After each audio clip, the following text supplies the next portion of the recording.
Hello বন্ধুরা, আসসালামু আলাইকুম। আপনারা কেমন আছেন? আশা করি অনেক অনেক ভালো আছেন। তো চলে আসলাম আবার একটি নতুন ভিডিও নিয়ে। তো বন্ধুরা, আজকের এই ভিডিওর বিষয় হচ্ছে, আমাকে একটি ভাই কমেন্ট করেছেন যে ভাই, এই মুহূর্তে রসুনে পোকা লেগে গিয়েছে, সাদা ঝাপ পোকা টাইপের পোকা, উড়ন্ত পোকা। তো এই মুহূর্তে আমি কি করব? তো বন্ধুরা, আজকের ভিডিওতে যদি আপনাদের রসুনে পোকা লেগে থাকে, সেই পোকার হাত থেকে রসুনটিকে কিভাবে বার করে নিয়ে আসবেন সেই বিষয়ে আলোচনা করব। তো বন্ধুরা, ভিডিওটা কেউ একটু স্কিপ না করে সম্পূর্ণ দেখুন। আশা করি এই ভিডিওটি আপনাদের অনেক উপকারে আসবে। তো তার আগে বন্ধুরা, একটি কথা প্রত্যেকটা ভিডিওতেই বলি যে, চ্যানেলে যদি নতুন হয়ে থাকে তো অবশ্যই চ্যানেলটিকে সাবস্ক্রাইব করবেন এবং ভিডিওটি অবশ্যই একটা শেয়ার করে দিবেন এবং ভিডিওটিতে একটা লাইক দেবেন। তো কথা না বাড়িয়ে চলুন বন্ধুরা, যাওয়া যাক ভিডিওর মূল বিষয়ের দিকে। তো বন্ধুরা দেখুন, এই রসুনগুলো আমরা মজুত করে রেখেছি বা এই মুহূর্তে স্টক করে রেখেছি। মানে কি বলুন তো বন্ধুরা, বাজারের চাহিদা এই মুহূর্তে অনেকটা কম। এই মুহূর্তে এই রসুনগুলো আমরা বিক্রি করতে পারছি না। তার কারণ হচ্ছে, এই মুহূর্তে বিক্রি করলে আমাদের রসুনে এবছর প্রচুর পরিমাণে লস হবে। এমনিতেই রসুনের লস চলছে, তারপরে এই মুহূর্তে বাজার কাটা, এতে আরো লস হচ্ছে। তাই এই মুহূর্তে এই রসুনগুলো আমাদের ঘরে রাখা অত্যন্ত জরুরি। কিন্তু সেই রসুনগুলো ঘরে রাখতে গিয়ে যদি পোকাতে নষ্ট করে দেয়, তাহলে তো আরো সমস্যার সম্মুখীন হতে হবে। তাই এই মুহূর্তে আমাদের রসুনগুলোকে পোকা লাগার হাত থেকে যে কোনো উপায়ে ঠেকিয়ে রাখতে হবে। তো বন্ধুরা দেখুন, আপনাদেরকে আমি কোনো রকম কীটনাশক ঔষধ ব্যবহার করার কথা বলবো না। এই মুহূর্তে দেখুন, এখন ওয়েদার চেঞ্জ হয়েছে, প্রতিনিয়ত বৃষ্টি হচ্ছে, আবহাওয়া ঠান্ডা।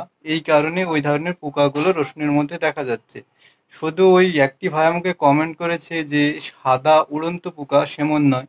এই রসুনের মধ্যে, বিশেষ করে আমার রসুনের মধ্যে আমি দেখেছি যে কিছু কিলবিলে পোকা, মানে ছোট ছোট পোকা যেগুলো কিলবিল করে বেড়ায়, সেই ধরনের পোকাও এই রসুনের মধ্যে এখন দেখা দিয়েছে।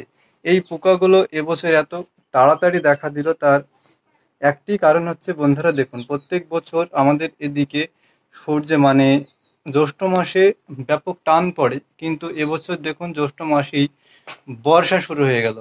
অতিরিক্ত বৃষ্টির কারণেই এরকমটা হচ্ছে। তো আমাদের এখন কাজ হচ্ছে যে এই রসুনগুলোকে কিভাবে পোকার হাত থেকে রক্ষা করব।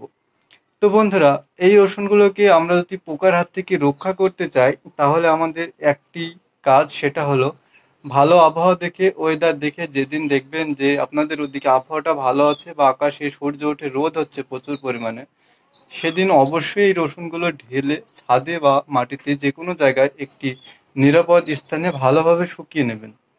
ভালোভাবে শুকিয়ে নেওয়ার পরে সেই রসুনগুলো ঝেড়ে আপনারা আবার এইভাবে প্যাকেট করে রাখবেন। এর ফলে রসুনের মধ্যে যে পোকাগুলো থাকবে সেগুলো মরে যাবে।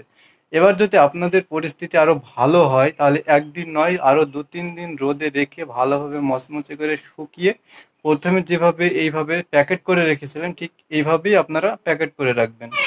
এর ফলে বন্ধুরা দেখুন, এই রসুনগুলো যখনই আপনারা শুকিয়ে আবার নতুন করে প্যাকেট করে রাখবেন, তারপরে আপনি আবার 2 থেকে 3 মাস ভালোভাবে সেই রসুনগুলোকে সংরক্ষণ করতে পারবেন। তখন আর কোনো রকম পোকা, যে মানে কিলবিলে পোকা বা সাদা উড়ন্ত পোকা, ওই ধরনের পোকাগুলো আক্রমণ করবে না। তাই অবশ্যই যে সকল বন্ধুদের রসুনে পোকা লেগে গিয়েছে, তারা অবশ্যই সেই রসুনগুলোকে ভালোভাবে আবার শুকিয়ে তারপরে এইভাবে প্যাকেট করে রাখুন। আরেকটি কথা বন্ধুরা, শুধু পোকা লাগা নয়, এবছর বৃষ্টিটা অতি আইঘর শুরু হওয়ার কারণে রসুনের একটি লালচে ভাব এসেছে। আমার রসুনই এসেছে, বিশেষ করে এই দেখলাম খেয়াল করে, এই লালচে ভাবটা, রসুনের যে খোসার লালচে ভাব, সেই লালচেটাও আপনি যদি রোদে দিয়ে আবার প্যাকেট করে রাখেন, তাহলে সেই লাল লাল লাগছে সেটাও কিন্তু আবার সাদা হয়ে যাবে। তাই আপনারা অবশ্যই সেই মানে আপনাদের ওই রসুনগুলোকে ভালোভাবে শুকিয়ে আবার প্যাকেট করে রাখুন।